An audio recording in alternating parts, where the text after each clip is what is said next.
Go ahead and get started.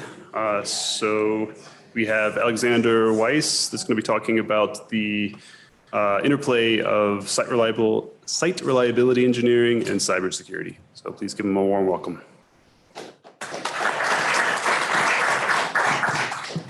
Yeah, thanks, Drone. Yeah, so I'm Alex. My talk here is two sides of the same coin. What security can learn from reliability and vice versa. I'm going to start with some introductions. I'll talk a little bit about the relationship between SRE and cybersecurity. Talk about I spend most of my days on the reliability side of the house right now. So some cool conversations that I'm having that I think are interesting, especially on the defensive side for security. And then conclude with what I think the security as an industry, as a field, as a discipline does a lot better than site reliability, but try to create the communication there. So I'm Alex Wise. Most of my career has been spent flip-flopping between security and reliability and SRE. Started at help desk and just kind of went back and forth and never really looked back. Find me on Twitter, AWS Snarchitect. Find me on Blue Sky, AWS Snarchitect. Find me on Mastodon, AWS Snarchitect. If I get a third dog, I will probably name it AWS Snarchitect. So easy to find there. On the weekend, I like to teach for a local group here called the Software Freedom School. We teach people how to use and why to use open source software. I think next month I'm teaching a class on open telemetry. And in this end of the summer, we're looking at putting together a study group for like a Kubernetes certification. If that sounds interesting to you, I know we have a couple of our regular learners at this conference today. So if you want to chat about that, hit me up. For my day job, I work for a company called Verica. We're a small startup. We kind of live in this space between security and reliability. Founded by kind of the figures of chaos engineering. We also have an incident database, the Void, that I'll talk about later, that tracks software outages, the technologies involved, and if there are like postmortems or write-ups about what happened. We also have Prowler Pro, which is the managed version of the open source cloud security posture management tool, Prowler. Creators and maintainers are part of our company and have built like an easy to use, cheap security offering in Prowler Pro. So that's what I do with my day, kind of live in that space between security and reliability. I won't go too much into the takeaways of this talk now. I have a list of cool conversations I've been having and things I've been thinking about and things that come up a lot in SRE these days that I think would be interesting to security. Won't dive into them now because that's what the talk is about. Why this talk is important. It's neat that SRE and security have this kind of overlap. And it's neat that I think we can learn from each other, but I also think that in a world where where software is becoming such a critical part of people's lives, where software incidents can strand people in airports, where ransomware hits hospitals, that understanding the learning from other fields about safety and how to build safety critical systems and how to talk about safety. It's really important for all of software to learn. And I think SRE and security have the biggest part to play there. So that's me. I'm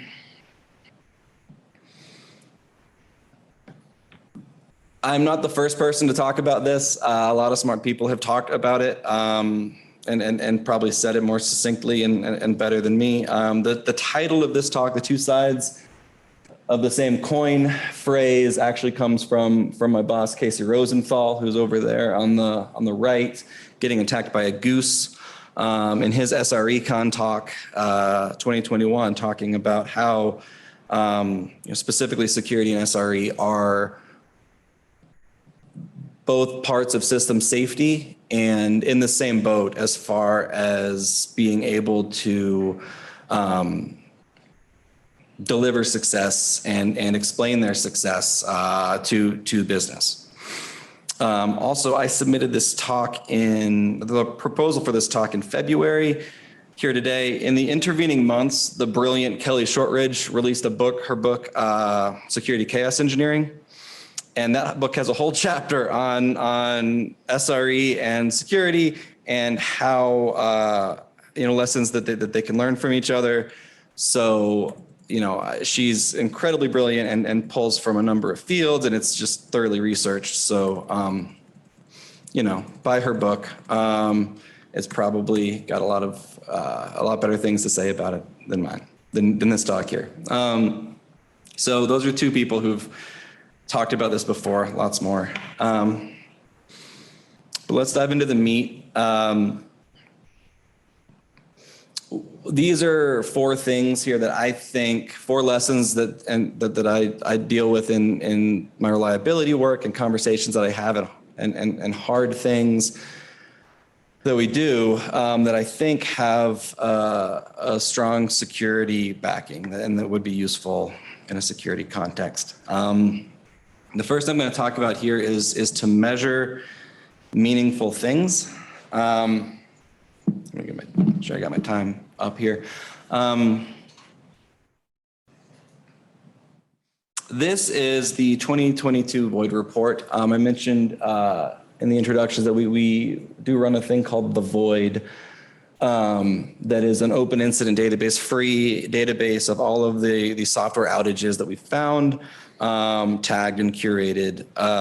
We also, Courtney Nash, I should say, is our incident librarian, our senior researcher, also releases an annual report where she dives into that data, looks at what types of outages are happening, patterns across those outages, and tries to pull out meaty details, kind of like a DBIR, but for SRE.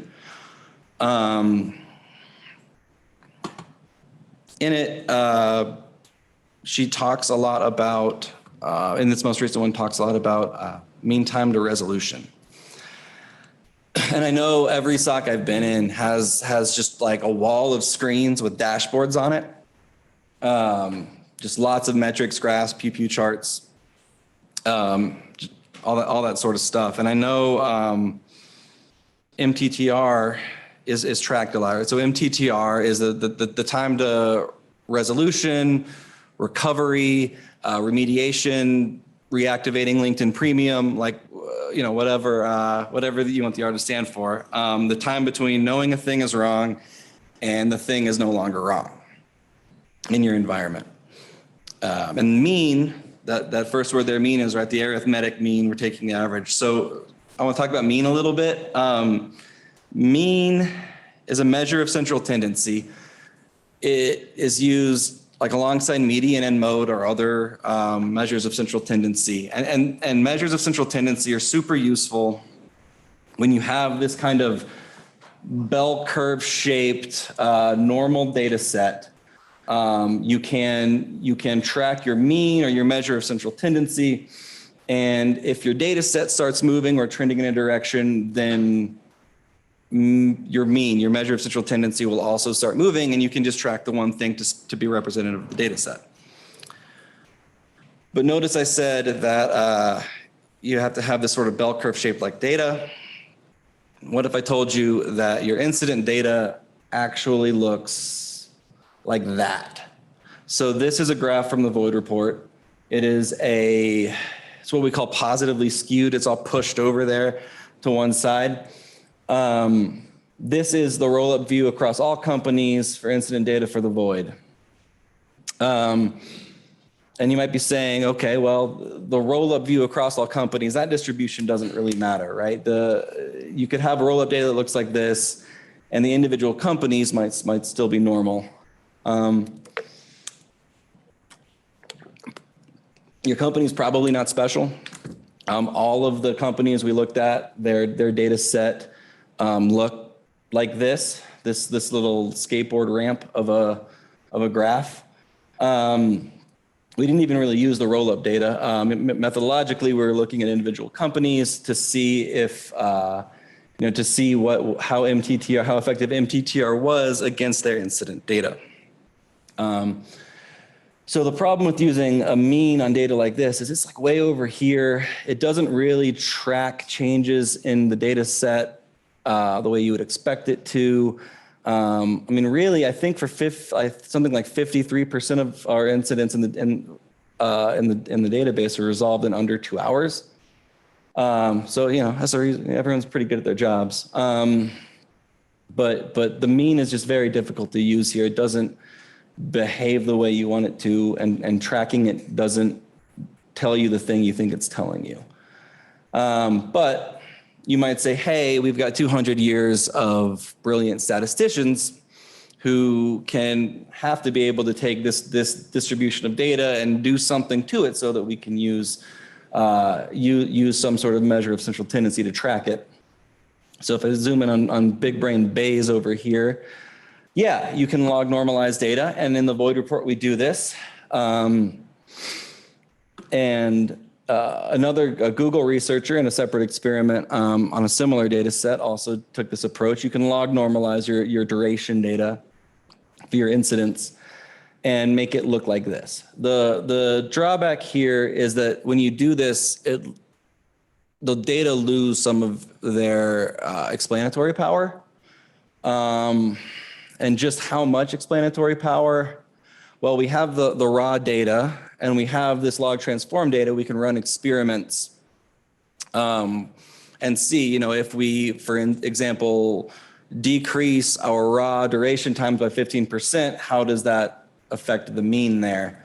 And Courtney did this for the void report, and Stepan Davidovich also did similar experiments, and found that you need an awful lot of incidents. There's really only one company in the void data set that is having enough incidents, and it's a roll up across a very large company to meaningfully transform their data like this and track MTTR. So unless you're having thousands and thousands of incidents, you probably can't take an approach like this. So if you're tracking MTTR for security incidents, for time to resolution, I think be very careful of using the mean there. What does this kind of mean if you were to use the mean? So for me, it means that if you are on a team and you have KPIs or targets associated with MTTR, that if, let's say you're tracking MTTR and MTTR goes up quarter over quarter, and that you have to suddenly do a lot of make work to figure out how you're going to make that number go back down again. If you have bonuses tied to it, you're really better off rolling a dice than trying to meaningfully impact that metric in a way that you can control. That really depends more on whether that quarter you get Apples or Volkswagens for your incidents than anything that you were going to do. But probably not fair to say, you can't use MTTR without giving you some kind of a pointer toward what to use instead. There's not really a drop-in replacement for MTTR that we found. There was some great conversations at Learning from Incidents Con down in Denver earlier this year. If Prezi supported heart emojis, there'd be a ton of heart emojis there, but they don't support Unicode, which is interesting to me. But if you can't use MTTR, what might you do? Learning is probably the best thing that you can gear toward in your security org or in your reliability org. There's no magic wand you can wave that says our incidents are definitely going to be shorter. But you can do a lot of things to make sure that when you have incidents, you're looking at them, you're understanding why they happen, and most importantly, sharing that out, disseminating that out in your org. at LFICon earlier this year, Eric Dobbs at Indeed had a good talk about how surprising it was when they started looking at incidents and looking at what the risks were, what challenges that they were dealing with in their incidents, and did that review and opened those learnings up to the crowd. How many different parts of the organization came in unexpected, that the people were really eager for it and understood and increased communication across the teams and really really opened things up and made a really strong community that understood what the challenges facing the organization were. So learning is a super cool thing to focus on instead of MTTR. The other thing you can look at is concrete changes, right? We're professionals. We don't really need permission from MTTR going up or down to tell us, hey, we're missing a bunch of boxes in our inventory management system, or we have all these unpatched things, or we have our monitoring has a big hole right here. You can just go in and do that and track those metrics and know that is making your system more secure, and don't have to wait to see how MTTR is affected by it. The last one here is maybe more situational, but humans are very good at taking in subtle changes in their environment, subtle cues. And even if they don't understand why, they can aggregate that and assimilate that and get a good understanding or sense of changes in quality of things. It's kind of like this uniquely cool thing about people's brains. So you can ask people. This is called like the modified Kirkpatrick method, where you say, are we getting more secure? Are we getting better? With people who are in the system every day, and you can trust that feedback. So measure meaningful things is my first thing, and just sort of throwing shade at MTTR as a metric. Next one I want to talk about is system health and success. And I'm bad at Prezi. It's my first time doing a Prezi thing. Thought I'd try something new. Is the system healthy? This is a book by Eric Hallnagel, Safety 1 and Safety 2, from the field of human factors and system safety, resilience engineering, dealing with safety critical domains and how safety works in environments. And in software, we tend to think of, in both SRE and security, we tend to think of safety as sort of the absence of these, right? Your system is really good unless you're having an incident, unless someone's getting paged, unless you're in an active breach. Other than that, the system is great. And we kind of organize all of our work like this, right? This is how we run our businesses, how we describe our success, all in terms of these tickets. And this is what Eric Hallnagel calls Safety 1. And it really is the absence of incidents is what makes something safe. And you have, if you have an acceptably low number of these events, then the system's safe for whatever number of acceptably low is. That's an okay model for how to think about work, how to think about systems. The real limitations there is that thinking about work in that way tends to come with some assumptions. Specifically, it assumes that systems are decomposable, right? So we build our systems piece by piece. So, we take the EDR and we wire it to the SIM, and that goes to a SOAR, and then that notifies a human SOC analyst, and they have escalation tooling, and there's probably someone reasonable to escalate to. And the idea is that we put all those things together so we can take them all apart and look at those individual components individually. with just like fixed inputs and outputs. Systems don't really behave like that. Things tend to take multiple inputs. Once you wire the things together, their behavior tends to be an aggregation of that, so some sort of cumulative output that's not just the two binary things that you glued together. The other assumption about safety one is that things, all those little components are either in an up or down state. They're either thumbs up or thumbs down, and there's not really a way to account for states of gray, like, hey, this thing is running, but it's shipping so many logs that it's killing our logging system and we're blind to everything else. Or that, hey, this thing has been down for 3 weeks, but no one's noticed and no one seems, is anything really wrong? Is something accommodating? The other assumption from the Safety 1 and Safety 2 book that Safety 1 makes is that there's a chain of causality. And in security, we can kind of do this from the attacker's perspective, right? We can look at the kill chain and say, okay, I had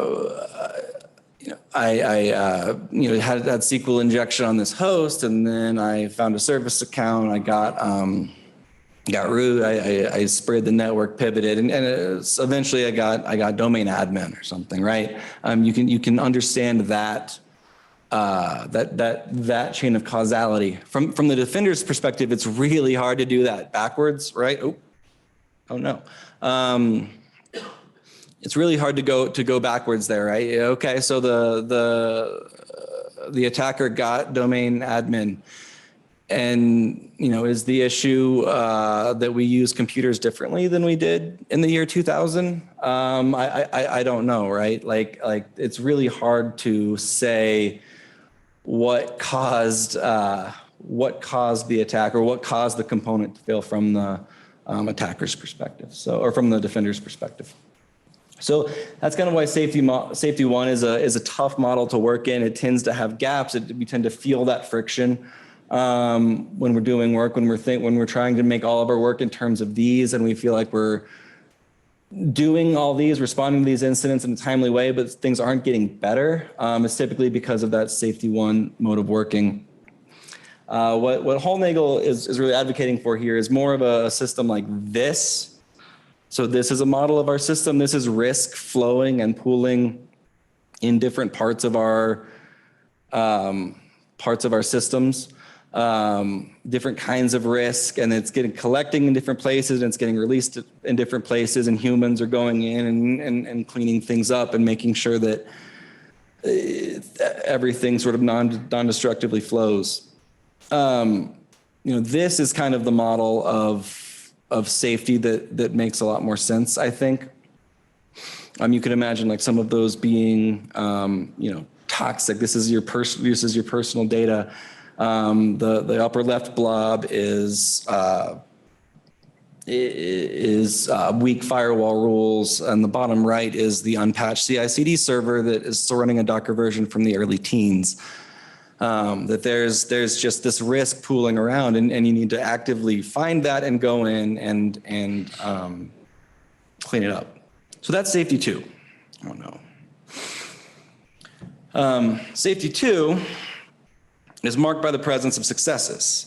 Safety is not a non-event. It is an active thing that we do. We create safety moment to moment by the things that we do in our organizations, by our daily practice at the sharp end, which is different from this here, right? We want to talk about making that kind of work visible. As a little bit of a jokey summary here, imagine a Zoom call. Safety 1, thought I was on mute, but I wasn't. Safety 2, at least I was wearing pants, right? It's the things we do every day to ensure that we don't have a bad outcome, and we're noticing that, we're making that visible and celebrating that.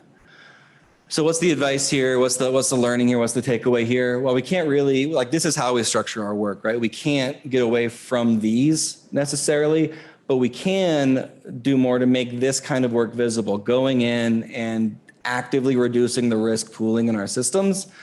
that is making that visible and first order is critical to success.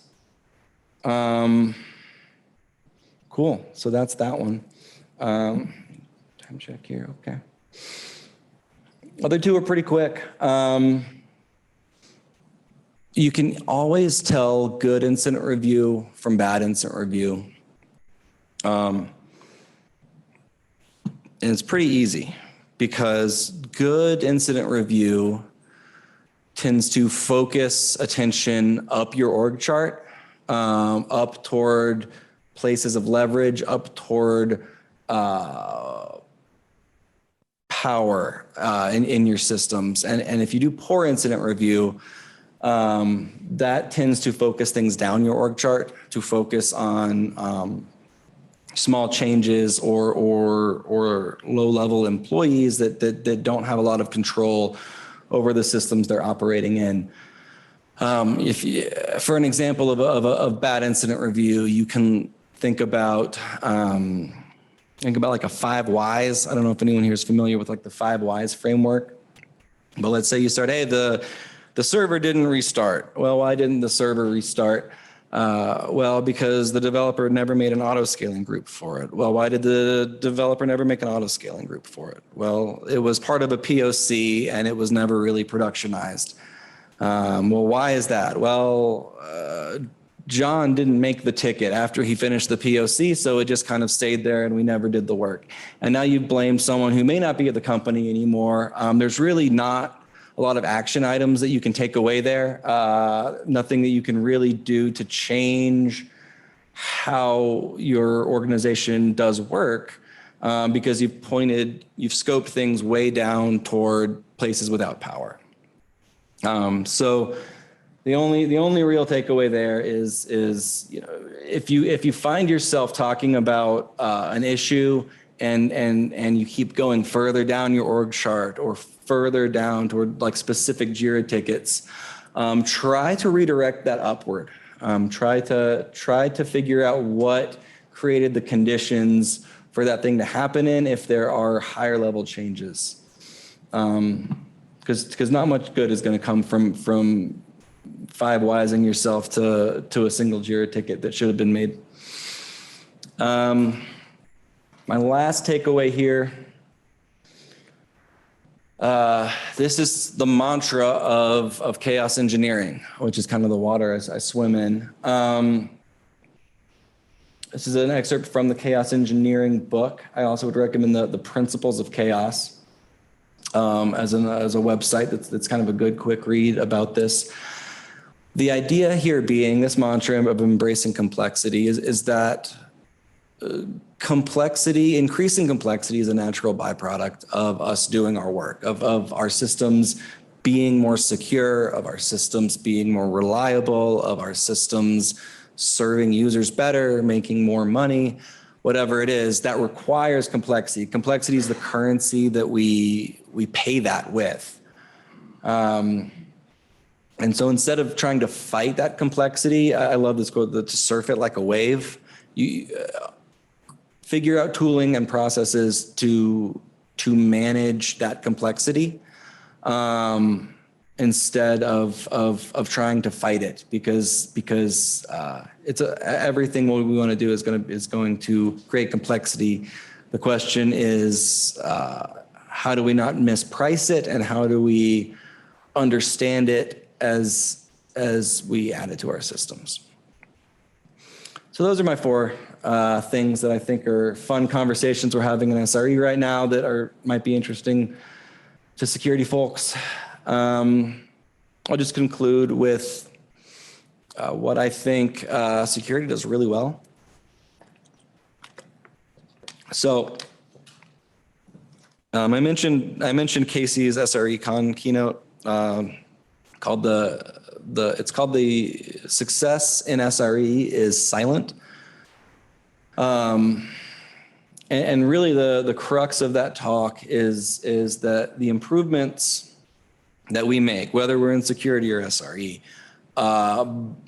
will get eaten up by the business parts of our organizations. That, as we make something more reliable, we'll put more users on it, or we'll add more features, or we'll shrink databases and eat into that safety margin. On the security side as well, as we get better at paying down technical debt and vulnerabilities, as we get better at responding to incidents, that frees up the business more room to add more users and add more features and move faster. And that is really what we're enabling there, right? Is getting the business to move faster. So SRE struggles with this sort of delicate balance here. We do a lot of work to make systems more available, more reliable, faster, but that inevitably goes away. Any metric that we track will eventually go away, because that is a currency that's being spent to create more value for the business. So how do we tell a narrative that that explains our success? And I think security does this pretty well. Not everywhere, but I think being able to have frameworks and have mental models that you can hand to the business that say, we didn't get breached, that we can have success in the absence of a negative and celebrate that. It's something that SRE needs to learn pretty well. If there are other tricks and tips, or if you guys have any secret insights into why security seems to do this better than SRE, I'd love to hear that. But yeah, that's my talk. That's what I got. I can throw it out to questions.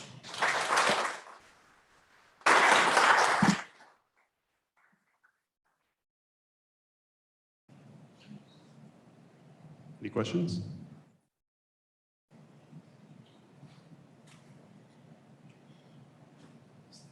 Cool. All right. Well, thank you very much. All right, thanks. Thank you, Alex. Yeah.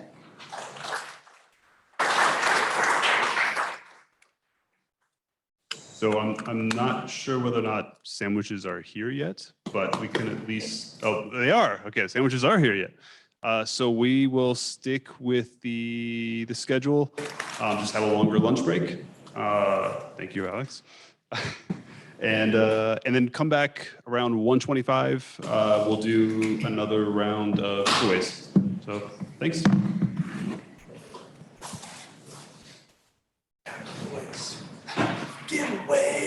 Giveaways.